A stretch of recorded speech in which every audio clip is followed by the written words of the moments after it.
Hello everyone, good evening, good evening, good evening. जय श्री राम।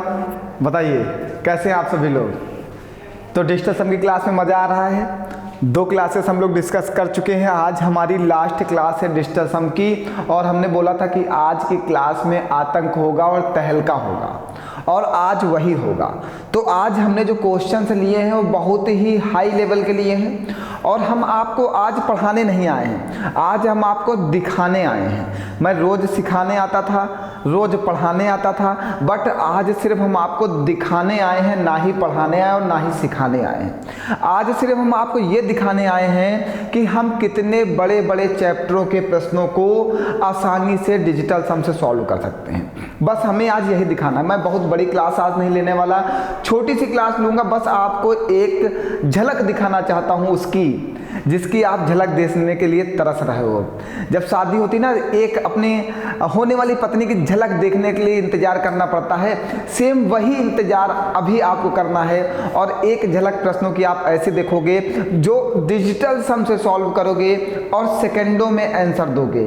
मतलब ऐसे प्रश्न आपके पेपर में बहुत से आते हैं, लेकिन मेरे प्यारे विद्यार्थियों, मेरे प्यारे साथी, ये सभी लोग उस क्वेश्चन को समझ नहीं पाते और उसको लगाना स्टार्ट कर देते हैं। लगाना नहीं होता है, लगाना नहीं होता है, लगाना नहीं होता है। पेपर में 20 अगर 50 प्रश्न आए हैं तो 20 प्रश्न हमें लगाना ही नहीं होता है। वहाँ पे सिर्फ हमें अपने नियम को फॉलो कराना होता है और आंसर देना होता है। तो समझो उस बात को कि डिजिटल सम कहाँ कहाँ। आज तो मैं बहुत कम क्वेश्चंस लेके आया हूँ, मैं सच बता रहा हूँ। कुछ समय का अभाव था, टाइम नहीं मिल पाया कुछ क्वेश्चंस कलेक्शन करने का, तो इसलिए मैं बहुत कम क्वेश्चंस लेके आ पाया हूँ। लेकिन अब जब आगे वाली क्लासेस हमारी चलती रहेंगी कंटिन्यू वे में, अब रोज डिजिटल सम पढ़ा नहीं सकता कि रोज डिजिटल सम ही पढ़ाऊँ, रोज डिजिटल सम ही पढ़ाऊँ। सिलेबस कब बढ़ेगा आगे, क्योंकि पेपर बहुत करीब है, हमें सिलेबस भी कंप्लीट करना है। तो डिजिटल सम की आज लास्ट क्लास होगी, लेकिन आने वाले जितने भी चैप्टर्स होंगे अब हम उसमें डिजिटल सम का प्रयोग करेंगे, क्योंकि यहाँ से हमने बेसिक से स्टार्ट करते हुए क्लास को बनाते हुए जा रहा हूँ। अब मैं लगातार डिजिटल सम लगाता चलूंगा, हर एक चैप्टर में कहीं भी नहीं छोड़ूंगा। तो स्टार्ट की जाए आज की क्लास। सभी लोग बताइए, कोई परेशानी तो नहीं है किसी को? कहीं पर कोई दिक्कत हो तो बताइए, बताइए। पढ़ाई पे ध्यान दीजिए, कभी भी कंपैरिजन मत करिए, तुलना उलना नहीं की जाती, पढ़ाई करो मस्त वाली। चलो आओ स्टार्ट किया जाए। चलिए, पहला प्रश्न हमने लिया यूपीएसआई 2017। सबसे पहला प्रश्न यूपीएसआई 2017 में आया। बताइए ये प्रश्न कितना खतरनाक है ना? बच्चे देखते ही प्रश्न को पेपर में डर जाते हैं, और पेपर वाले इस टाइम यही करते हैं। जब से ये ऑनलाइन पेपर होने लगा है, जब से ये सीबीटी होने लगा है, जब से ये कंप्यूटर बेस्ड टेस्ट होने लगा है, तब से ये लोगों ने कैलकुलेशन पे ज़्यादा दिमाग लगाया है और कहा है कैलकुलेटिव पेपर बनाओ, कैलकुलेटिव पेपर बनाओ, जिससे बच्चा क्वेश्चन देख के छोड़ के भाग जाए। अब इतना बड़ा जब वो क्वेश्चन सामने लिखता है ना, तो बच्चे के दिमाग में जाता है कि यार या तो मैं इसका स्क्वायर करूँ, 9 का स्क्वायर, 18 का स्क्वायर, 54 का स्क्वायर, 63 का स्क्वायर, 81 का स्क्वायर, मैं इतने सारे स्क्वायर कैसे करूँगा पेपर में? सबसे पहली बात, स्क्वायर हम कर नहीं सकते। दूसरी बात, बच्चे के दिमाग में दूसरी बात आती है कि अगर इसमें से 9 कॉमन लिया जाए तो 9, 18, 27, 37, फिर मैं सबसे कॉमन लूँ, कॉमन लेने के बाद फिर से इसको सॉल्व करूँ और फिर से कुछ संख्याएं बचेंगी उनका स्क्वायर करूँ। इतना हमसे कैसे हो सकता है? इतना हो ही नहीं सकता।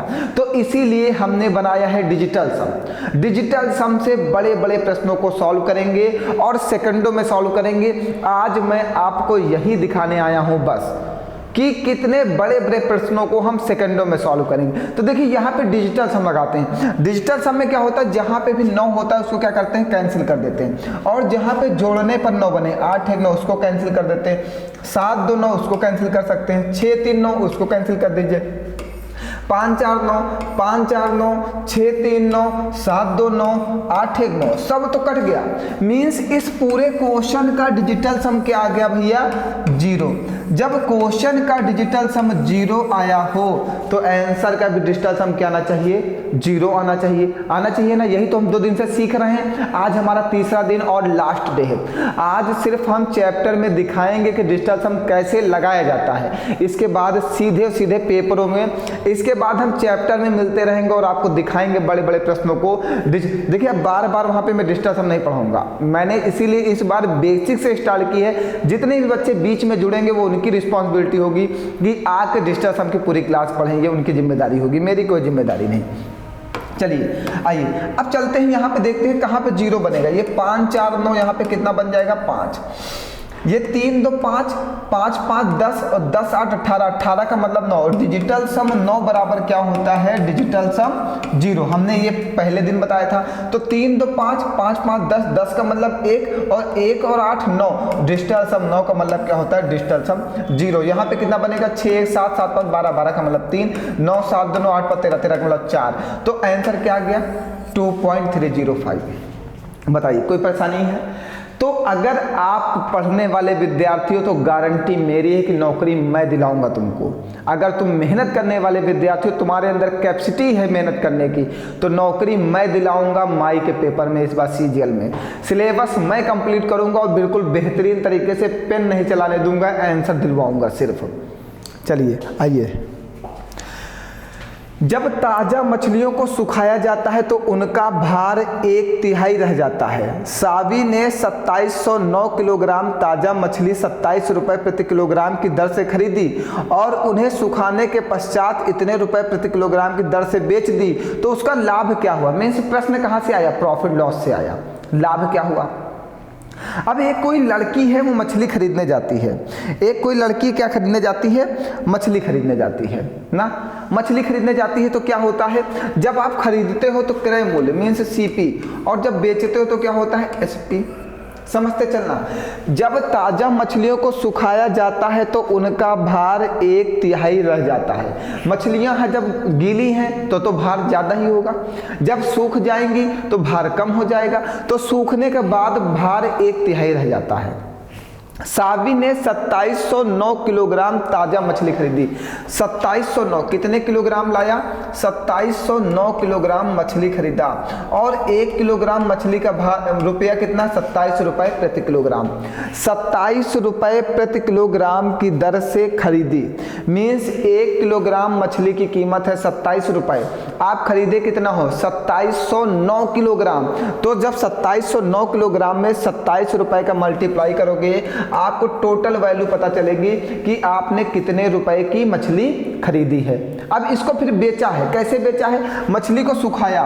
2709 किलोग्राम मछली को जब सुखा दिया जाता है तो इसका भार 1/3 रह जाता है, मीन्स कितना रह जाता है, 903 किलोग्राम रह जाता है।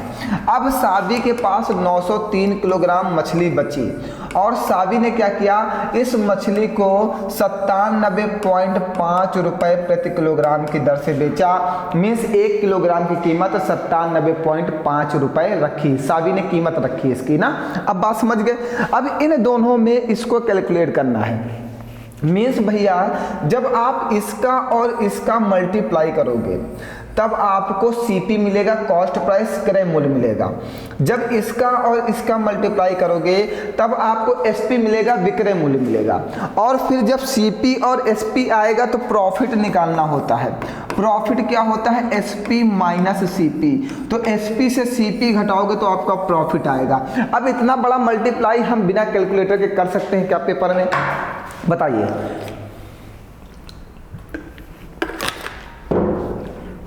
इतना बड़ा मल्टीप्लाई हम बिना कैलकुलेटर के कर सकते हैं क्या पेपर में? नहीं कर सकते ना। बिना कैलकुलेटर कर सकते हैं, नहीं कर सकते। तो हम क्या लगाएंगे, तो हम लगाएंगे क्या, डिजिटल सम। चलो और देखो डिजिटल सम कैसे लगाया जाता है ऐसे प्रश्नों में।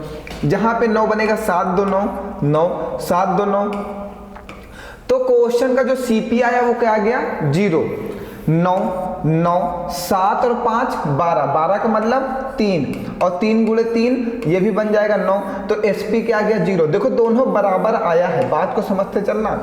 एसपी और सीपी दोनों बराबर आया डिजिटल सम से। क्वेश्चन का एसपी भी शून्य आ गया और सीपी भी शून्य आ गया डिजिटल सम से।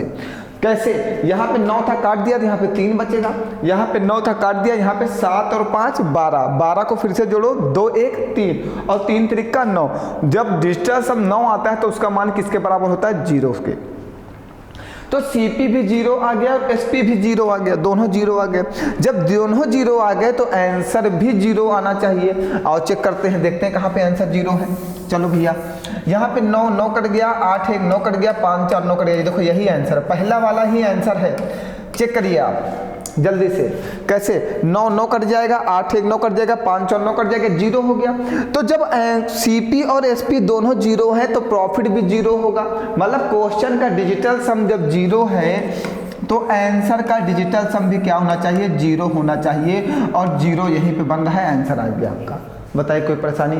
अब देखिए सेकंडों में, अब आप कहोगे सर जी और ऑप्शन चेक करो, यहाँ पे 9 है कट गया, ये 5 4 9 कट गया, 7 1 8 बचेगा, ये 5 4 9 कट गया, ये 9 कट गया, ये 8 1 9 कट गया, यहाँ पे 7 बचेगा, ये 5 4 9 कट गया, ये 8 1 9 कट गया, 7 5 12 12 का मतलब 3 बचेगा। बताइए जब क्वेश्चन का डिजिटल सम 0 आ रहा है तो आंसर का भी डिजिटल सम 0 आना चाहिए। वो कहाँ रहा? पहले में। तो आपसे प्रॉफिट पूछा था कितने रुपए का प्रॉफिट होगा, तो प्रॉफिट निकल आया, ये देखो। अगर आप इसको चेक करना चाहते हो कि आप इसका आंसर सही आया या गलत, आप चाहते हो चेक करना, तो आप इसका और इसका मल्टीप्लाई करके निकालना, इसका और इसका मल्टीप्लाई करके निकालना, दोनों को घटा के देखना यही आंसर आ रहा है कि नहीं आ रहा। चले आगे बढ़े। डिजिटल सम का जादू बड़े बड़े प्रश्नों को करेगा काबू। समझ गए? तो और एक बात, आपके अंदर एक बहुत गंदी आदत है, आप जो दूसरे से तुलना करते हो, कभी भी दूसरे से तुलना मत करो।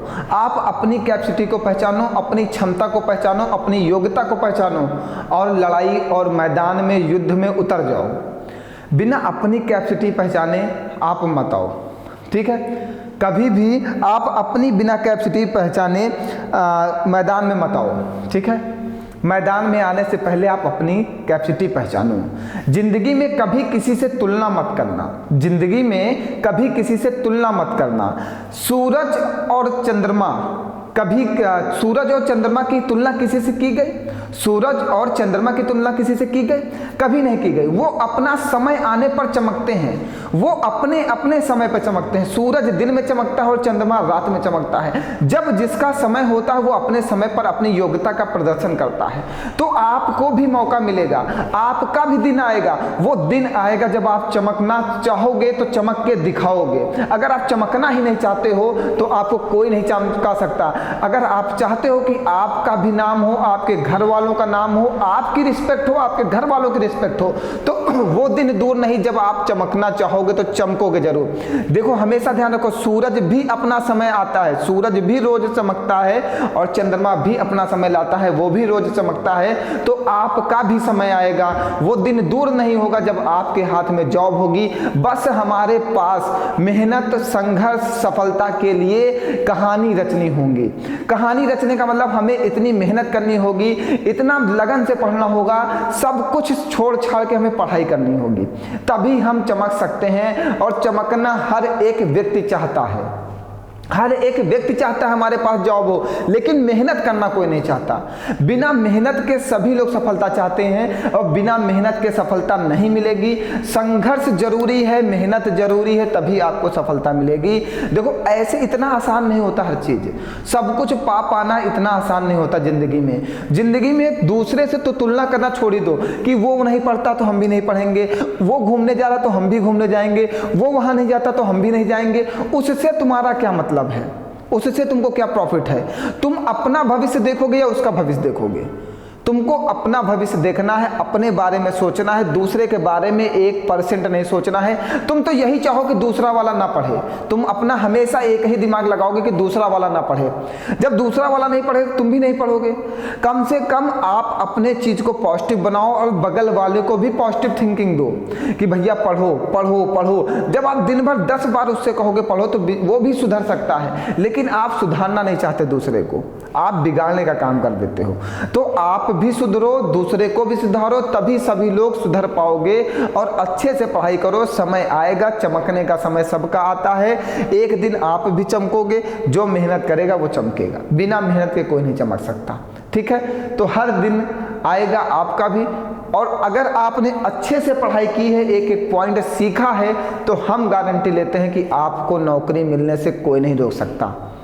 आप मेरे साथ जुड़े हो, आपको मेरे ऊपर विश्वास है, तो हम भी आपको विश्वास दिलाते हैं कि हमारे साथ जितने भी लोग जुड़े हुए हैं, हम उनको अच्छे से अच्छे कंटेंट प्रोवाइड करेंगे, अच्छे से अच्छी क्लासेस प्रोवाइड करेंगे, अच्छे से अच्छा मटेरियल प्रोवाइड करेंगे। किसी भी प्रकार की कमी नहीं होने देंगे आपकी पढ़ाई में, ये हमारा वादा है आपसे। मैं 100% वादा करता हूँ, कोई भी कमी नहीं होगी इस बार, हर प्रकार की कमियाँ दूर हो जाएंगी। चलें, तो सभी लोग समझ जाइए और जितना ज़्यादा लोगों को आप मेरे साथ जोड़ सकते हैं जोड़ दीजिए और इस बार उनको विश्वास दिलवा दीजिए कि विपिन सर जो करेंगे वो आपके लिए करेंगे, अपने लिए मुझे कुछ नहीं करना है, मुझे कुछ अपने लिए नहीं करना है। मैं फ्री पढ़ा रहा हूँ और फ्री ही पढ़ाऊँगा, कभी भी एक भी चार्जेस की डिमांड नहीं करूँगा और कभी भी क्वेश्चन की क्वालिटी नहीं डाउन होगी, कभी भी आपके क्वेश्चंस की क्वालिटी नहीं डाउन होगी। क्वेश्चंस का लेवल यही होगा, जो पेपर पूछेगा वही पढ़ाऊंगा, फर्जी की चीज़ नहीं पढ़ाऊंगा। मेरा हमेशा एक ही सोच रहता, वही पढ़ाओ जो पेपर पूछे, फर्जी की चीज़ें पढ़ाओ जिनसे बच्चों का भविष्य बर्बाद हो। आइए देखिए नेक्स्ट प्रश्न आ गया, बहुत ही बेहतरीन प्रश्न है ये वाला और यूपीएससी 2017 में पूछा गया। ये भी कह रहा 2,50,000 रुपए की राशि को क्रमशः 4%, 5% और 6% पर पहले, दूसरे और तीसरे वर्ष के लिए सालाना संयोजित करते हुए 3 वर्ष के लिए जमा किया जाता है। 3 वर्षों के अंत में राशि क्या हो जाएगी? 2,50,000 रुपए को चक्रवृद्धि ब्याज पर जमा किया जाता है, ठीक है। और पहले वर्ष 4% लगता है, दूसरे वर्ष 5% लगता है, तीसरे वर्ष 6% लगता है।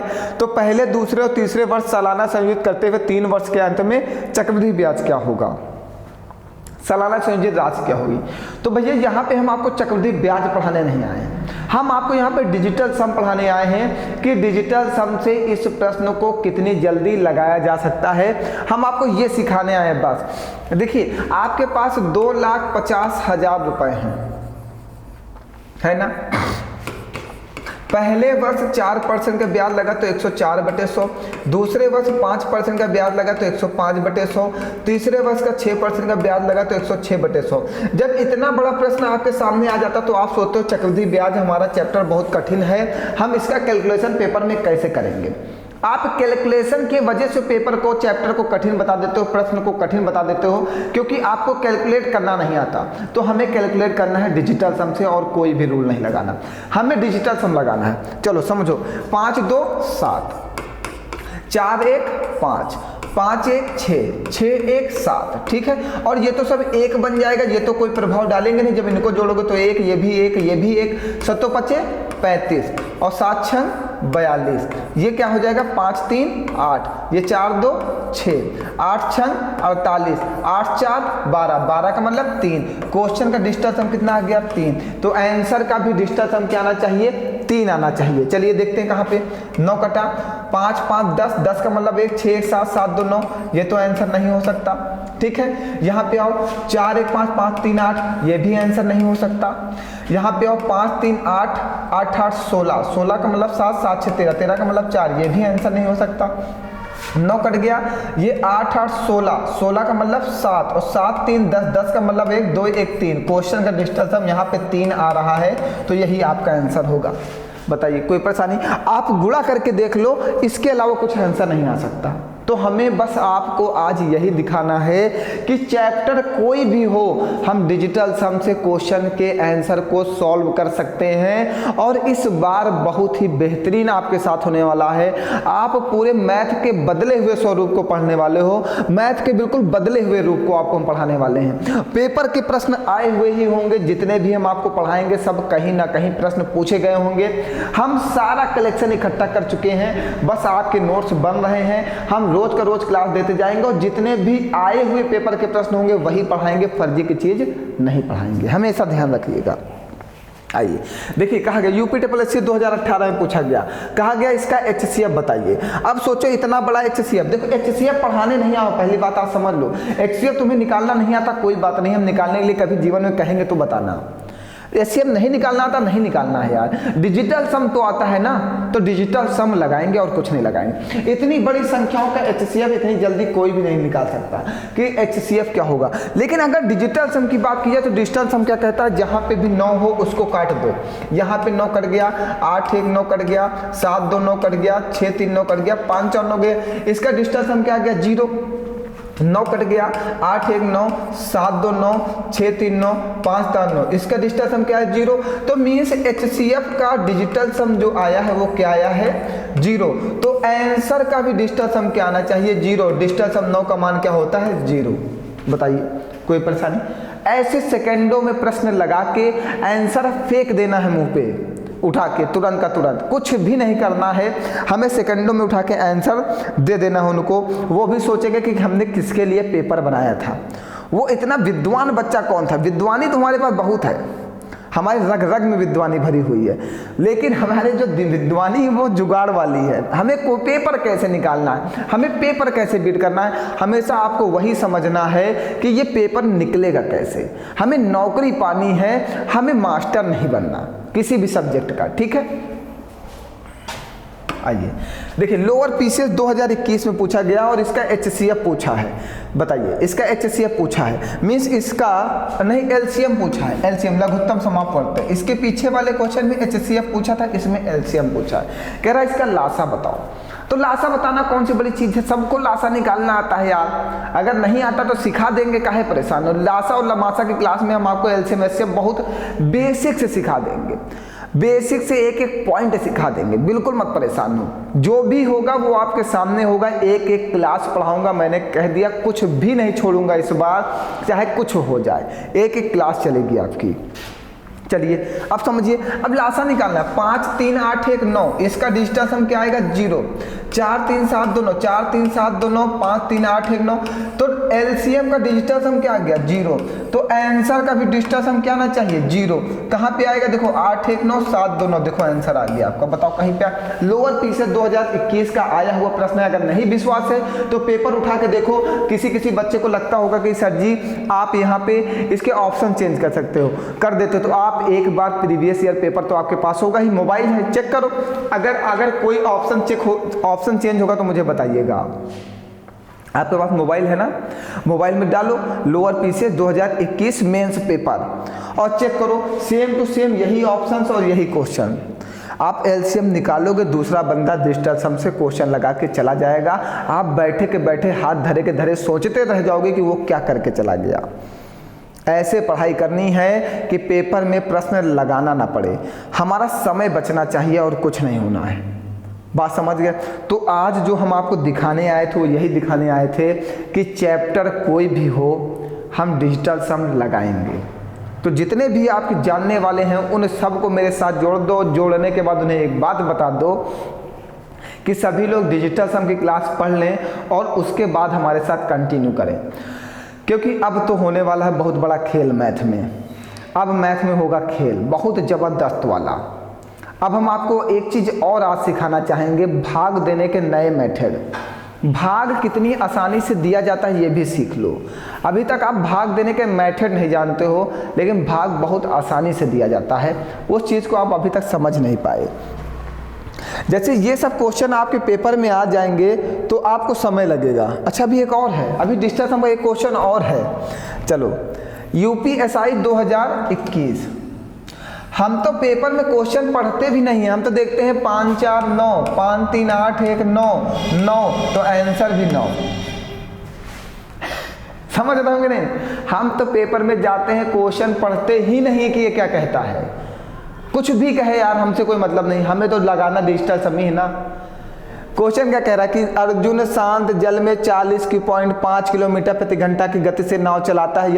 यदि नदी 13.5 किलोमीटर प्रति घंटा की गति से बह रही तो उसे किसी स्थान पर जाने और लौटने में 90 मिनट लगते हैं, तो वह स्थान कितनी दूर है।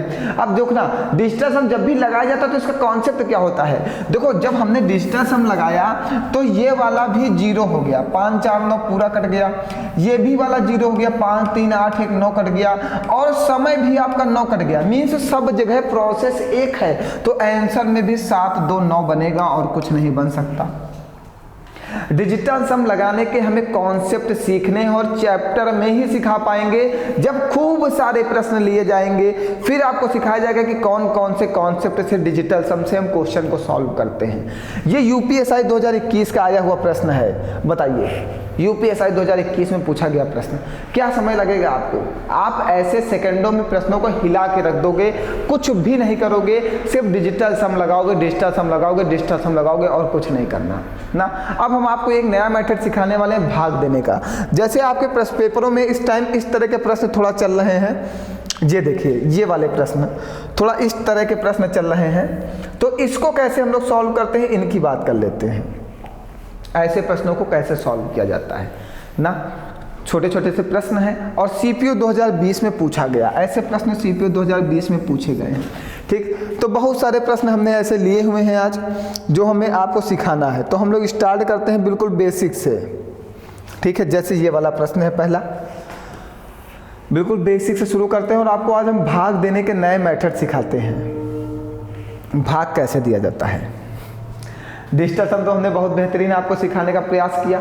अगर आप बेहतरीन तरीके से सीख जाओगे ना मेरे साथ, तो आपको कोई भी पेपर, कोई भी चैप्टर कठिन नहीं लगने वाला। सेकंडों में आंसर लगाएंगे, कुछ भी हो जाए हम आंसर सेकंडों में ही देंगे। भैया सभी लोग जितना हो सकता है उतना हमारा सपोर्ट करें और ज़्यादा से ज़्यादा लोगों तक पहुँचाएँ हमें। हम बार बार आपसे कहते हैं, वैसे अब मुझे नहीं कहना चाहिए, मुझे भी शर्म आने लगी आपसे कहते कहते। आप भी कहते होगे रोज़ सर जी पता नहीं क्या कहते हैं कि शेयर करो शेयर करो शेयर करो ना। चलो पढ़ो पढ़ो पढ़ो, हम तो यही कहेंगे पढ़ो, कुछ मत करो। जिसको पढ़ना होगा खुद ही ढूंढ लेगा हमको। देखिए जैसे हमने कहा कि 15 गुणे 15, हमने कहा इसको 10 से डिवाइड करो और शेष बता दो। 10 से डिवाइड करो और शेष बताओ। तो आप क्या करते हो, 15 और 15 का मल्टीप्लाई कर लेते हो। 15 और 15 का मल्टीप्लाई कितना, 225, और फिर 10 से डिवाइड कर देते हो। 10 दूनी 20, शेष कितना बचा, 2 और 5। 10 दूनी 20, कितना बचेगा, 5। शेष कितना बताया आपने, 5। जैसे इस 15 और 15 को कहा गया 10 से डिवाइड करो, तो आपने पहले 15 और 15 का मल्टीप्लाई कर लिया, फिर आपने शेष बता दिया 5। ठीक है, बता दिया ना। अगर अब इसी क्वेश्चन को हम दूसरी तरीके से करें, देखो कैसे। हम इसको पहले 10 से डिवाइड करें, 10 एक अन्नम 10, कितना बचेगा, 5। फिर इसको 10 से डिवाइड करें, 10 एक अन्नम 10, कितना बचेगा, 5। 5 बटे 10, 25 और 25 बटे 10। तो 10 से अब इसको डिवाइड करें, 10 दूनी 20, शेष कितना बचा, 5। देखो कुछ करना है तो हमें क्वेश्चन को गुणा करके उसे को बड़ा नहीं बनाना है, हमें क्वेश्चन का मल्टीप्लाई करके उसको इकट्ठा नहीं करना है, हमको उसको जगह जगह पर तोड़ के फेंक देना है ना, हमें उसको जगह जगह पर तोड़ना है। जैसे यहाँ पे हमने क्या किया, इन दोनों का गुणा करके फिर डिवाइड किया, तब शेष 5 आया। यहाँ पे हमने क्या किया, 10 से इसको डिवाइड किया तो 5 बचेगा शेष। 10 एकन्नम 10, जो शेष बचे उसको लिख लो। फिर 10 एकन्नम 10, जो शेष बचे उसको लिख लो। फिर इन दोनों का गुणा कर दिया, 25। फिर इसको 10 से डिवाइड किया, 10 दूनी 20, शेष क्या बचा, 5। बात क्लियर हुई। चलो और लेते हैं, बहुत सारे प्रश्न लेंगे, हम समझाएंगे आपको बहुत अच्छे से, बिल्कुल निश्चिंत रहो। आज भाग देने का एक नया मेथड सिखाते हैं आपको, जबरदस्त वाला। जैसे लिख दिया जाए 11 गुणे 11 बटे 10, तो आप क्या करोगे, 11 गरियम 121, फिर इसको 10 से भाग कर दोगे कि 12 दहम 120, और बताओगे शेष सर जी 1 आया। हम क्या कहेंगे कि 10 एकन्नम 10, शेष क्या बचा, 1। 10 एकन्नम 10, शेष क्या बचा, 1। आंसर क्या आ गया, 1 आ गया ना, शेष 1। अब इसी चीज को ऐसे लिखते हैं, 11 गुणे 11 बटे में 10, तो क्या करना है, 10 एकन्नम 10, शेष क्या बचा, 1। 10 एकन्नम 10, शेष क्या बचा, 1। 10 एकन्नम 10, शेष क्या बचा, 1, और 1 1 का गुणा कर दोगे, शेष क्या बचेगा, 1। बात क्लियर हो रही है, बात क्लियर हुई सभी को। जैसे हमने लिख दिया 12 गुणे 12 गुणे 12 गुणे 12, ये संख्या 10 से डिवाइड करना है। ठीक है, 10 से डिवाइड करना, जब 2 तक की हो तो 12 बरियम 144, ठीक है। 12 का स्क्वायर तुम्हें पता है 144। चलो और बहुत सारे बच्चों को पता होगा 12 का क्यूब 1728, लेकिन 12 की पावर 4 किसी को नहीं पता होगा क्या होगा। तो इतना बड़ा मल्टीप्लाई करके हम गुणा नहीं, भाग नहीं कर सकते, तो छोटे मेथड से करो। 10 एकन्नम 10, शेष कितना बचा, 2। 10 एकन्नम 10, शेष कितना बचा, 2। 10 एकन्नम 10, शेष कितना बचा, 2। 10 एकन्नम 10, शेष कितना बचा, 2 बटे में 10। 2 दूनी 4, 4 दूनी 8, 8 दूनी 16, 16 बटे 10। 10 एकन्नम 10, शेष क्या बचा, 6। जब तक हमें 10 से उसको तब तक डिवाइड करना है,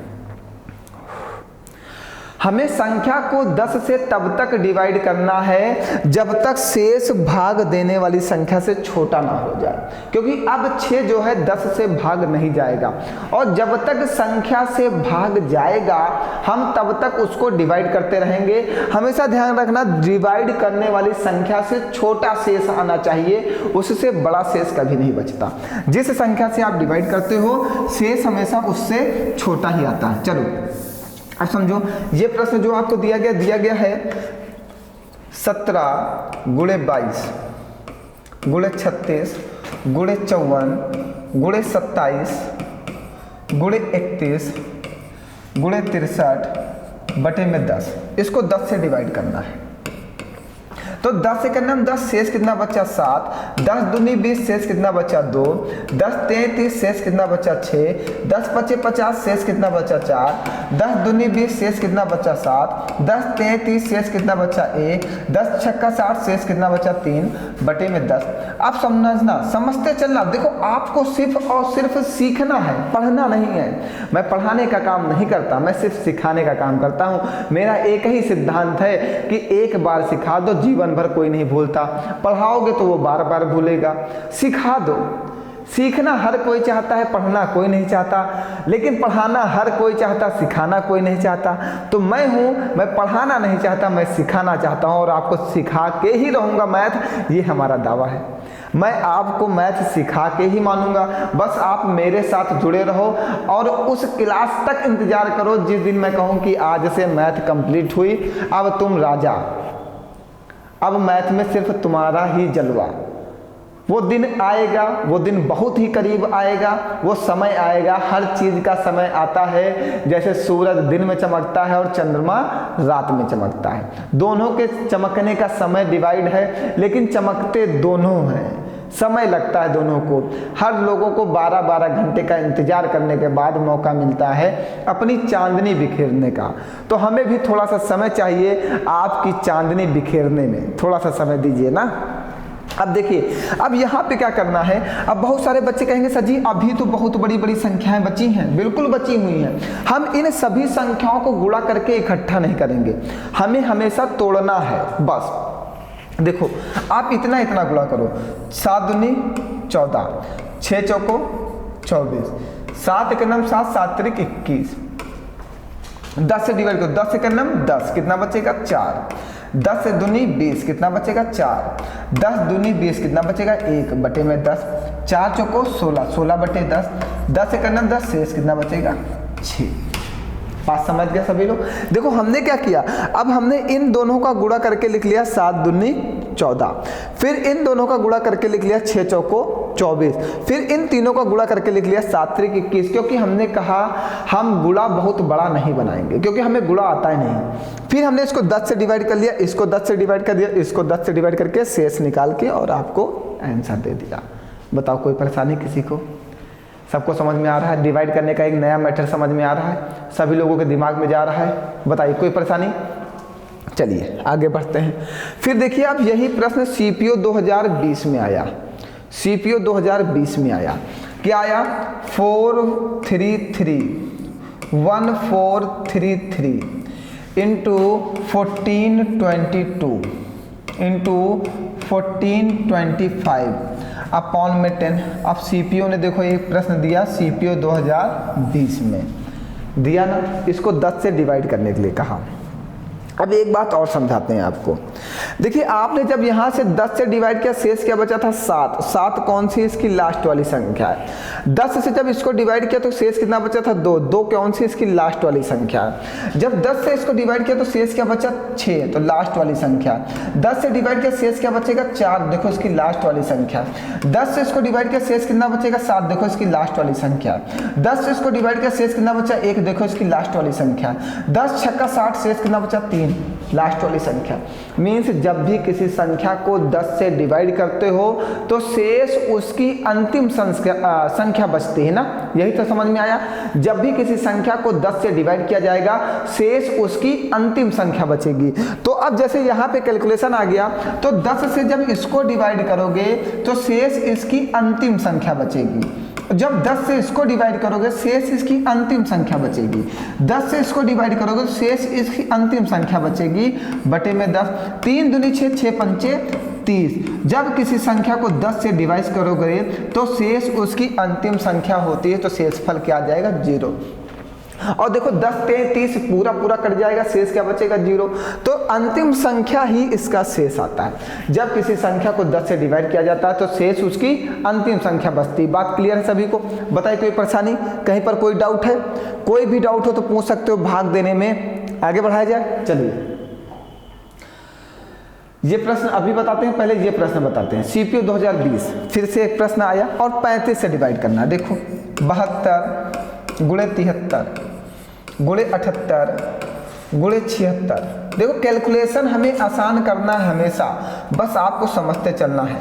35 दूना 70 कितना बचेगा 2, 35 दूना 70 कितना बचेगा 3, 35 दूना 70 कितना बचेगा 8, 35 दूना 70 कितना बचेगा 6, 6 बटे में 35। अब समझना कैलकुलेशन आसान करना है, कभी भी भाग को बहुत कठोर नहीं बनाना है। हमें जितना आसान हो सकता है उतना आसान बनाओ, बस यही सीखना है आपको। 2 तिहाई 6 और 6 6 36, 36 गुणे 8 बटे में 35।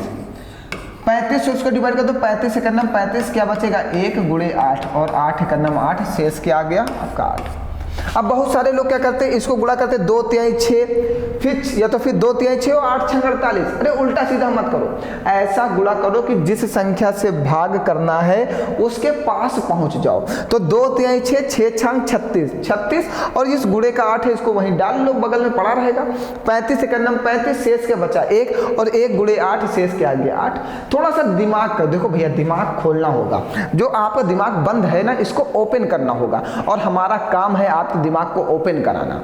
हम पूरा प्रयास कर लेंगे कि आपके दिमाग को कैसे खोला जाए, बस हमारा प्रयास यही है कि इस बार आपके दिमाग को खोलना है। अब देखिए ये प्रश्न लेते हैं जो ये वाला दिया गया, चलो ये भी सीपीयू 2020 में आया है। सभी प्रश्न सीपीयू 2020 के लिए गए हैं आज। तो आपको ये दिखाया जा रहा है कि जितने भी कठिन क्वेश्चन आपके लिए होते हैं वो क्वेश्चंस उतने ही आसान होते हैं। आप जिनको कठिन समझते हो ना वो क्वेश्चंस कठिन नहीं होते, वो क्वेश्चंस बहुत आसान होते हैं। भैया देखिए आप लोग पढ़ा जरूर करो, क्योंकि पढ़ाने में बहुत एनर्जी वेस्ट होती है। ठीक है, हम आपके लिए अगर मेहनत कर रहे हैं तो आप थोड़ी सी पढ़ने में मेहनत कर लो। आप मेरे लिए कुछ मत करो, लेकिन आप पढ़ाई ज़रूर कर लो। आपको मेरे लिए कुछ नहीं करना है, मैं नहीं कहता मेरे लिए कुछ करो, लेकिन आप पढ़ाई तो कर सकते हो ना, तो पढ़ाई ही कर लो मेरे साथ, हम वही चाहते हैं। ठीक है, अब समझिए, चलिए इसको भाग करना है ना। तो 34 दूना 68 कितना बचेगा 7, 34 दूना 68 68 कितना बचेगा 9, 34 दूना 68 कितना बचेगा 10 और 34 दूना 68 कितना बचेगा 8 बटे में 34। अब देखो हमारी बात को समझना, कभी भी कैलकुलेशन कठोर मत करना। आपको पता है कैलकुलेशन आपको आसान ही करना है, और कुछ भी हो जाए हमें आसान ही करना है। अब देखना कैसे आसान करते हैं, यही चीज़ आपको सीखना है। आप सोचते हो कि सर जी आप कहाँ कहाँ से दिमाग लगाओगे, हम बहुत दिमाग लगाएंगे। हमें कैलकुलेशन आसान ही करना है, कुछ भी हो जाए। हम इसका और इसका गुणा करके लिखेंगे 7 10 70 और इसका और इसका गुणा करके लिखेंगे 8 9 72। हम बहुत दिमाग लगाएंगे चाहे कुछ हो जाए, हम कैलकुलेशन बड़ा नहीं होने देंगे, क्योंकि जब हम कैलकुलेट ही नहीं कर पाएंगे तो आपको पढ़ाएंगे कैसे। तो हमें कैलकुलेशन आसान करना है, दिमाग का यूज़ करना है। 7 10 70 9 8 72, तो 34 दूना 68 कितना बचेगा 2, 34 दूना 68 कितना बचेगा 4 और आंसर आपका आ गया 8। देखो यही चीज़ है, बस आपको यही सीखना है, यही सीखना है बस कि आप कैलकुलेशन को कैसे आसान करोगे। बहुत सारे लोग क्या करते 7 9 63 और 8 10 80 कर लेते, कैलकुलेशन कठिन कर लेते। शेष अब 34 दूना 68 फिर शेष ढूंढते क्या शेष होगा, तो ऐसे दिमाग लगाओ ना। 7 10 70 क्योंकि 34 दूना 68 2 बचेगा, 8 9 72 34 दूना 68 4 बचेगा और 4 दूनी 8, आंसर आ गया तुरंत से फटाक से ना। यही सीखना है आपको मेरे साथ, पूरी मैथ सिखाऊंगा इस बार, परेशान बिल्कुल मत हो। हमने कहा पूरी मैथ फ्री में चलेगी, तो पूरी मैथ फ्री में चलेगी और कुछ भी छोड़ने वालों लोगों में से मैं नहीं हूँ। हम एक एक चीज़ फ्री में पढ़ा डालेंगे, सब लोग सोचेंगे इनको हो क्या गया है, ये इतना फ्री में काहे पढ़ा रहे हैं। अरे मेरा फ़ायदा है फ्री में पढ़ाने से यार, हमें बच्चों का लाभ चाहिए, हमें बच्चों के लिए लाभ करना, आपको अपने लिए लाभ नहीं चाहिए। हमें जिसकी ज़रूरत थी हमें वो मिल गया। हमें पढ़ाने के लिए एक बोर्ड की ज़रूरत थी और क्लास बनाने के लिए एक कैमरे की ज़रूरत थी, और वो हमें मिल गया है, वो हमने परचेज कर लिया है अपने पैसों से। अब हमें कुछ नहीं चाहिए, तो हम अब फ्री में पढ़ाएंगे, हमें कुछ नहीं चाहिए। ठीक, अब देखते हैं कैसे नहीं पढ़ोगे, सब फ्री चलेगा। चलिए अब एक भाग देने का और मेथड, एक और क्वेश्चन आया 3 गुणे 24 गुणे 36 गुणे 72। हम तुमको आज भाग देना सिखा के ही मानेंगे। बटे में 24 गुणे 72 प्लस 36 गुणे 72 प्लस 24 गुणे 36। यहाँ पे थोड़ा सा गलत टाइप हुआ है, ये 36 कर दो, ठीक है। अब इसका कैलकुलेशन करना है, चलो कैलकुलेशन करना है, कैलकुलेट करते हैं। इतना बड़ा गुणा, देखो इतना बड़ा प्रश्न जब आपके सामने आएगा ना तो आपको पता है कि हम इतने बड़े प्रश्न का गुणा नहीं कर सकते, कुछ भी हो जाए प्रश्न का इतना बड़ा गुणा करके हम भाग नहीं कर सकते। पेपर में क्वेश्चन छोड़ के चले आएंगे लेकिन अपना समय नहीं बर्बाद करेंगे, लेकिन हम आपको सिखाएंगे कि इतने बड़े बड़े प्रश्नों का गुणा सेकंडों में कैसे किया जाएगा, इतने बड़े प्रश्नों का भाग सेकंडों में कैसे किया जाएगा। चलो समझो, देखो 24 एकन्नम 24 यहाँ काटो तो 24 एकन्नम 24, 24 तिया 72 और 24 एकन्नम 24 काट दो, ठीक है। अब 36 एकन्नम 36 यहाँ काटो तो 36 दूना 72 यहाँ काट दो, 36 एकन्नम 36 यहाँ काट दो और 36 एकन्नम 36 यहाँ पे काट दो। अब आपके पास बचा क्या, बचा आपके पास 3 गुणे 72 और बटे में क्या बचा 1 गुणे 2 प्लस 1 गुणे 3 प्लस 1 गुणे 1, तो 1 दूनी 2 बचेगा, 1 तिहाई 3 बचेगा और 1 एकन्नम 1 बचेगा। ये क्या बचा 3 गुणे 72 बटे में 3 2 5 1 6 और 12 छंग 72 और 12 तिहाई 36। देखो आपका आंसर आ गया 36, आ गया आंसर 36। बताओ, बताइए कोई परेशानी, कहीं पर कोई दिक्कत। ऐसे भाग देना है सेकंडों में जहां पे आपको समय नहीं लगने वाला। हमने क्या किया 24 एकन्नम 24, फिर 24 से इसको काटा, 24 से इसको काटा, 24 से इसको काटा, फिर 36 एकन्नम 36, फिर 36 से इसको काटा, 36 से इसको काटा, 36 से इसको काटा, फिर जो बचेगा उसको कैलकुलेट कर लेंगे, आपका आंसर आ जाएगा। तो आज की क्लास में हम बस आपको यही समझाने आए थे कि मैथ बिल्कुल बेहतरीन तरीके से और बेस्ट लेवल के क्वेश्चंस पे चलेगी, ऐसे वैसे क्वेश्चन पे मैथ नहीं चलेगी। बिल्कुल बेहतरीन लेवल पे एसएससी सीजीएल मेंस तक की कवर करते हुए हम चलेंगे और बिल्कुल बेहतरीन तरीके से पढ़ेंगे। एक एक प्रश्न को बिल्कुल अच्छे से पढ़ेंगे, कोई भी लेवल आसान नहीं होगा। हम लोग नॉर्मल से हाई की ओर चलेंगे, हमेशा ध्यान रखिएगा। आसान से कठिन की ओर बढ़ते हुए चलेंगे और सेकंडों में क्वेश्चंस को हल करेंगे। तो मिलते हैं फिर कल नेक्स्ट क्लास में। आज से आपका डिजिटल सम क्लास समाप्त होता है। अब कल से कोई नेक्स्ट क्लास लेके आएंगे। पहले 6 7 8 10 क्लासेस जितनी भी होंगी सब बेसिक मैथ होंगी, जिसमें आपको मैथ सिखाया जाएगा। उसके बाद फिर हम अपने नंबर सिस्टम चैप्टर से स्टार्ट करेंगे और कंटिन्यू बढ़ते हुए चले जाएंगे ना। तो बिल्कुल निश्चिंत रहो, पढ़ते रहो, हम पूरा सिलेबस पढ़ाएंगे, इस बार विश्वास रखो, ठीक है। तो मिलते हैं फिर कल नेक्स्ट क्लास में। आज के लिए इतना ही, बहुत बहुत धन्यवाद आप सभी लोगों का। हंसते रहो, मुस्कुराते रहो और पढ़ते रहो।